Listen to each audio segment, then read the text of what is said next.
नमस्कार दोस्तों, अपनी पाठशाला चैनल पर आप सभी का हार्दिक स्वागत है। तो मित्रों, कैसे हो आप सभी। मैं आशा करता हूँ कि आप सभी स्वस्थ होंगे, मस्त होंगे और निरंतर अपनी पढ़ाई में लगे हुए होंगे। तो मित्रों, मैं फिर से हाजिर हूँ एक नए टॉपिक के साथ में। और आज का अपना टॉपिक होगा अष्टछाप के प्रमुख कवि। यानी आज की कक्षा में हम कृष्ण काव्य धारा में जो अष्टछाप के प्रमुख कवि है, उन कवियों के नाम, उनकी रचनाएं, उनका जन्म और वल्लभाचार्य और विठलाचार्य के जो अलग अलग शिष्य हैं, उन सभी को लेकर के। तो मित्रों, शुरू करें आज की क्लास का पहला प्रश्न। अष्टछाप की स्थापना अष्टछाप की स्थापना कब व किसने की। अष्टछाप की स्थापना कब व किसने की। तो इसका सही उत्तर होगा 1565 ईस्वी में आचार्य विठलनाथ ने। यानी आचार्य विठलनाथ ने भगवान श्रीनाथ जी के मंदिर में भजन कीर्तन करने के लिए 8 शिष्यों की एक मंडली बनाई। यानी अष्टसखा नाम से प्रसिद्ध 8 कवियों की एक ऐसी मंडली, जो एक कवि 3 पहर के लिए भगवान श्री कृष्ण की आराधना किया करता था। इस प्रकार एक दिन के जो 24 घंटे हैं, उनके लिए एक कवि के लिए जो 3 घंटे या 3 याम के लिए जो भक्ति, यानी एक याम के लिए एक कवि निश्चित किया गया। इस प्रकार 8 याम यानी 24 घंटे लगातार भगवान श्रीनाथ जी की भजन कीर्तन हुआ करती थी। और उसमें जो 8 कवि लगे हुए थे, उन्हीं की जो मंडली है, उसी को हम अष्टछाप के नाम से जानते हैं। अब बात करें आज के अगले प्रश्न की। आचार्य विठलनाथ का जन्म कब हुआ। आचार्य विठलनाथ का जन्म कब हुआ। तो इसका सही उत्तर होगा 1515 ईस्वी में। वह निधन की बात करें तो इनका निधन 1585 ईस्वी में हुआ था। अगला प्रश्न। आचार्य विठलनाथ के पिता का नाम क्या था। आचार्य विठलनाथ के पिता का नाम क्या था। तो इसका सही उत्तर होगा आचार्य वल्लभाचार्य। मित्रों, याद रखिएगा कि वल्लभ संप्रदाय के जो प्रवर्तक है आचार्य वल्लभाचार्य, उन्हीं के बेटे विठलनाथ जी ने अष्टछाप की स्थापना की थी। और अगर पुष्टि मार्गीय संप्रदाय की बात की जाए तो भी सही उत्तर होगा वल्लभाचार्य। यानी मित्रों, यानी कृष्ण काव्य को दो, यानी जो सगुण भक्ति है उसको 2 भागों में बांटा गया, राम काव्य धारा और कृष्ण काव्य धारा। और कृष्ण काव्य धारा में भी अलग अलग संप्रदाय हुए। उसमें एक संप्रदाय था वल्लभ संप्रदाय, और वल्लभ संप्रदाय के प्रवर्तक की बात करें तो वल्लभाचार्य। अब बात करें आज के अगले प्रश्न की। आचार्य विठलनाथ की प्रमुख रचनाएं कौन कौन सी है। आचार्य विठलनाथ जी की प्रमुख रचनाएं कौन कौन सी हैं। तो मित्रों, इस प्रश्न का सही उत्तर होगा विद्वन मंडल, भक्ति निर्णय और श्रृंगार रस मंडल। यानी विद्वन मंडल, भक्ति निर्णय, श्रृंगार रस मंडल, ये तो आचार्य विठलनाथ की प्रमुख रचनाएं हैं। इसके अलावा इन्होंने अणुभाष्य तथा श्री बोधिनी नामक टीकाएं भी लिखी है। अब बात करें आज के अगले प्रश्न की। अष्टछाप के प्रमुख कवि कौन कौन हैं। अष्टछाप के प्रमुख कवि कौन कौन हैं। तो मित्रों, ये जो अष्टछाप के जो कवि हैं, उनके हम नामों की चर्चा करें तो कुंभनदास, सूरदास, परमानंदास, कृष्णदास,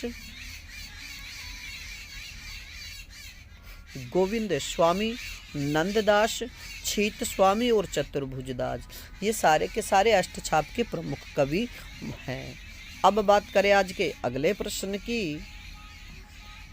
अष्टछाप के कवि किस मंदिर में 8 याम भक्ति या भजन कीर्तन करते थे। यानी अष्टछाप के कवि किस मंदिर में 8 याम भक्ति करते थे। तो इसका सही उत्तर होगा श्रीनाथ जी के मंदिर में। अगला प्रश्न। अष्टछाप के कवियों की अष्टयाम की सेवा के प्रमुख चरण क्या थे। यानी अष्टछाप के जो कवि हैं और उनकी 8 यामों की जो भक्ति थी, उस भक्ति के जो चरण हैं वो क्या क्या थे। यानी वो उनकी भक्ति की शुरुआत और अंत किस प्रकार हुआ करती थी। तो मित्रों, अष्टछाप के कवियों की जो भक्ति की चरण सीमा है वो इस प्रकार के। सबसे पहले मंगलाचरण, यानी अष्टछाप के कवियों में श्रीनाथ जी के मंदिर में सबसे पहले वो मंगलाचरण करते, इसके बाद वो श्रृंगार करते, फिर ग्वाल लीलाएं करते, इसके बाद राजभोग, इसके बाद उत्थापन, फिर चरण आता है भोग का, इसके बाद संध्या आरती, और फिर अंतिम जो चरण है उसका है नाम शयन। और मित्रों अब बात करें आज के अगले प्रश्न की। अष्टशखान की वार्ता पर भाव प्रकाश नामक टिप्पणी किसने लिखी? अष्टशखान की वार्ता पर भाव प्रकाश नामक टिप्पणी किसने लिखी? तो इसका सही उत्तर होगा श्री हरि राय ने। अब बात करें मित्रों अगले प्रश्न की। अष्टछाप के कवियों में वल्लभाचार्य के शिष्य कौन कौन थे? अष्टछाप के कवियों में वल्लभाचार्य के शिष्य कौन कौन थे? तो इसका सही उत्तर होगा कुंभनदास, सूरदास, परमानंदास और कृष्णदास। मित्रों याद रखिएगा कि अष्टछाप के जो 8 कवि हैं उनमें 4 कवि वल्लभाचार्य के और 4 कवि विठलाचार्य के थे, यानी वल्लभाचार्य जी के पुत्र विठलाचार्य जी के 4 कवि। इन 8 कवियों को मिलाकर के अष्टछाप की स्थापना की गई थी। अब यहाँ पर आपसे प्रश्न पूछा जाता है कि निम्न में से कौन सा कवि वल्लभाचार्य का शिष्य नहीं है? तो आप इनको अच्छे से याद रखिएगा कि वल्लभाचार्य के शिष्य कौन कौन हैं और विठलाचार्य के शिष्य कौन कौन हैं। तो वल्लभाचार्य जी के शिष्य कुंभनदास, सूरदास, परमानंदास और कृष्णदास हैं। अब बात करें अगले प्रश्न की। अष्टछाप के कवियों में विठलाचार्य के शिष्य कौन कौन हैं?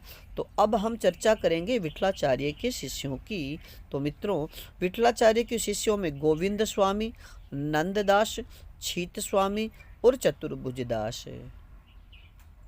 अगला प्रश्न, अष्टछाप के कवियों में सबसे ज्येष्ठ या वरिष्ठ कवि कौन थे? अष्टछाप के कवियों में सबसे ज्येष्ठ या फिर पूछ लिया जाए सबसे वरिष्ठ कवि कौन थे? तो इसका सही उत्तर होगा कुंभनदास। और मित्रों कुंभनदास की एक प्रसिद्ध पंक्ति है कि आवत जात पनहिया टूटी बिसर गयो हरि नाम। ये पंक्ति भी कुंभनदास की ही है। अब बात करें आज के अगले प्रश्न की। अष्टछाप के कवियों में सबसे कनिष्ठ कवि कौन माने जाते हैं? अष्टछाप के कवियों में सबसे कनिष्ठ कवि कौन माने जाते हैं? तो इसका सही उत्तर होगा नंददास। और मित्रों याद रखिएगा नंददास के विषय में कहा जाता है कि नंददास राम भक्ति काव्य धारा के प्रसिद्ध कवि तुलदास के चचेरे भाई थे। अगला प्रश्न, काव्य सौष्ठव दृष्टि से अष्टछाप के सर्वश्रेष्ठ कवि कौन हैं? काव्य सौष्ठव की दृष्टि से अष्टछाप के सर्वश्रेष्ठ कवि कौन हैं? तो इसका सही उत्तर होगा सूरदास। और मित्रों काव्य सौष्ठव की दृष्टि से पहले नंबर पे सूरदास जी तो दूसरे नंबर पे नंददास जी आते हैं। अगला प्रश्न,